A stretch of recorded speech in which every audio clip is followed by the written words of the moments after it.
আল্লাহ বাংলাদেশের দেশ নেত্রী বেগম খালেদা জিয়া অসুস্থ, উলামায়ে কেরামের মহাব্বতে উনি চলতেন, উলামায়ে কেরামদের ভালোবাসতেন, আল্লামা সাইদি রহিমাহুল্লাহকে অনেক ভালোবাসতেন। আয় আল্লাহ আলেমদের মহাব্বত করতেন। আপনার বান্দি মুমূর্ষু অবস্থায় আছে, আয় আল্লাহ মনে হয় মরে যাবে এমন একটা হালাত।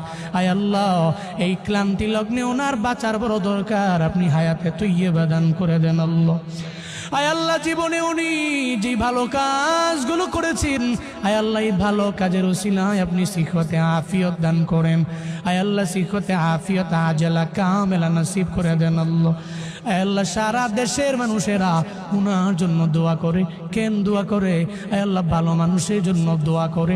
আয় আল্লাহ যারা উলামায়ে কেরামকে মহাব্বত করেছে, আয় আল্লাহ আলেমদেরকে প্রায়োরিটি দিয়েছেন, আয় আল্লাহ উনি বলেছে উলামায়ে কেরামরা জঙ্গি না, জীবনও জঙ্গি হতে পারে না। বাংলাদেশের উলামায়ে কেরাম নিয়ে যে কথা বলতে পারে সে উলামায়ে কেরামের অবশ্যই শুভাকাঙ্ক্ষী। আয় আল্লাহ এই জন্য আমরা উলামায়ে কেরামের আপনার দরওয়াজায় হাত বাড়াইলাম।